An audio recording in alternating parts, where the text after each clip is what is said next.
Hello दोस्तों, स्वागत है आप सभी का। आप में से बहुत सारे लोगों ने कल नॉर्मलाइजेशन पे हमारा वीडियो देखने के बाद कमेंट करके ये पूछा है कि क्या नॉर्मलाइजेशन के बाद हमारे नंबर कम हो सकते हैं।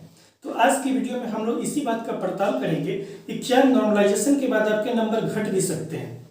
अगर एक शब्द में इसका उत्तर बोला जाए तो इसका उत्तर है कि हाँ, ऐसा संभव है कि नॉर्मलाइजेशन के बाद आपका नंबर घट भी सकता है।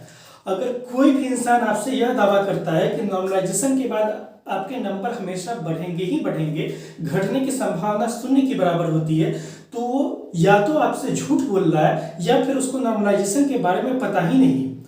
आज हम आपको सबूत के साथ ही इस बात को बतलाएंगे कि नॉर्मलाइजेशन के बाद नंबर घट भी सकते हैं, और ये भी हम लोग जानेंगे कि क्या आपको इस बात से डरने की जरूरत है।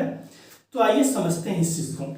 नॉर्मलाइजेशन के बाद नंबर कम होंगे या नहीं होंगे, तो इसका सीधा से उत्तर है कि हाँ, ऐसा संभव है। आप पूछेंगे कि किस केस में संभव है।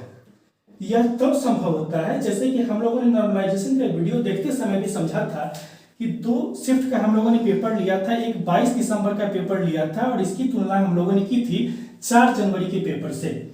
22 दिसंबर के पेपर को हम लोग जब 4 जनवरी के पेपर से कंपेरिजन कर रहे थे तो ऐसा देखने में आया कि यह तुलनात्मक रूप से आसान पेपर था, और दूसरी तरफ 4 जनवरी का पेपर कठिन पेपर था।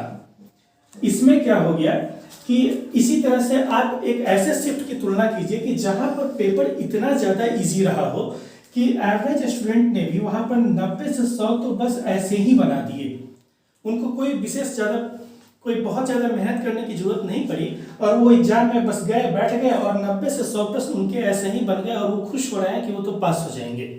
ठीक है, तो ऐसे कंडीशन में क्या होगा कि एक तरफ तो पेपर बहुत ज़्यादा इजी है और दूसरी तरफ बहुत ज़्यादा कठिन है। तो यहाँ पर क्या होगा कि सीबीएसई की तरफ से ऐसा प्रयास किया जाएगा कि इन छात्रों को भी इनकी बराबरी में आने का मौका मिले। अब इनको अगर आप इनकी बराबरी में लाना है तो आपके सामने दो तरीके हैं। पहला तरीका तो ये है कि आप इनके नंबर को जैसा है, जैसे कि लोग 90 से 100 लाए हैं, तो इनके नंबर से कोई छेड़छाड़ नहीं करें, इनके नंबर को यथावत रहने दें, और दूसरी तरफ इनके मार्क्स को आप इंक्रीज कर दें, बढ़ा दें। एक तरीका तो ये हो सकता है। दूसरा तरीका क्या हो सकता है कि आप इनके मार्क्स को यथावत रहने दें या इनके मार्क्स में बस थोड़ी बहुत बढ़ोतरी करें, लेकिन इनके मार्क्स को कम कर दें।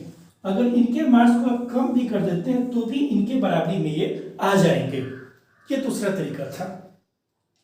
तो ऐसा बिल्कुल संभव है कि नॉर्मलाइजेशन के बाद नंबर कम भी हो सकते हैं, लेकिन आपको डरने की बिल्कुल भी जरूरत नहीं है इससे। मैं यहाँ पर बिल्कुल भी नहीं कह रहा हूँ, कल को कोई ये न कहे कमेंट में कि सर आप हमको डरा रहे हैं। डरा नहीं रहे आपको, बस नॉर्मलाइजेशन की प्रक्रिया होती क्या है और वास्तव में क्या नंबर कम हो सकते हैं, हम लोगों ने इस बात पर यहाँ पर बस चर्चा की है।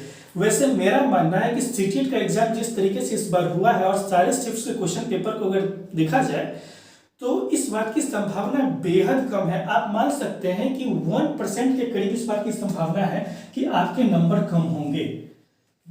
98 या 99% तक संभावना तो बस इस बात की है कि आपके नंबर बढ़ेंगे ही बढ़ेंगे। अगर नहीं भी बढ़े तो आपके नंबर यथावत रह जाएंगे, यानी कि अभी जितने आ रहे हैं बस उतने ही रह जाए। कम होने की संभावना बहुत ज़्यादा कम होगी।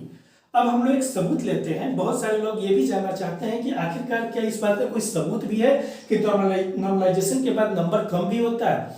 तो एक सबूत आपके सामने में दिया जा रहा है। अभी हाल में ही रेलवे के एनटीपीसी एग्जाम को लेकर बहुत ज़्यादा विरोध प्रदर्शन हुआ है छात्रों का।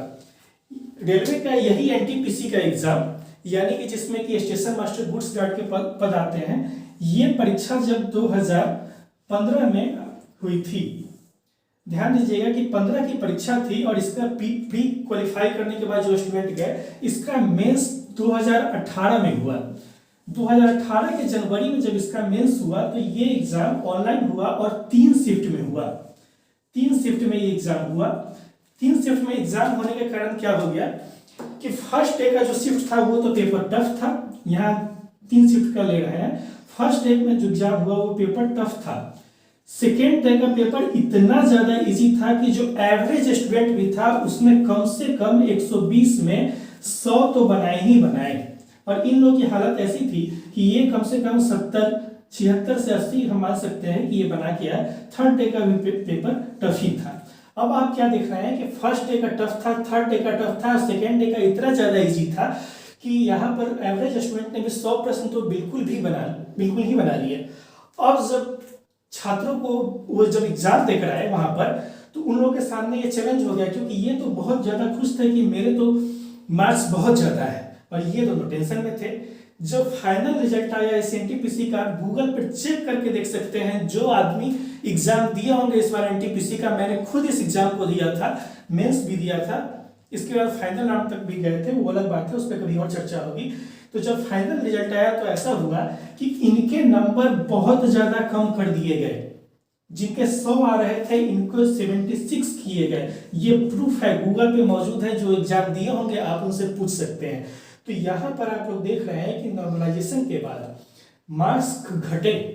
क्यों घटे? क्योंकि यहाँ पर इनका पेपर बहुत ज़्यादा इजी था। फिर से बोल रहे हैं, सीटेट के एग्जाम में डरने की बिल्कुल भी जरूरत नहीं है, ऐसा होने की संभावना ना के बराबर है।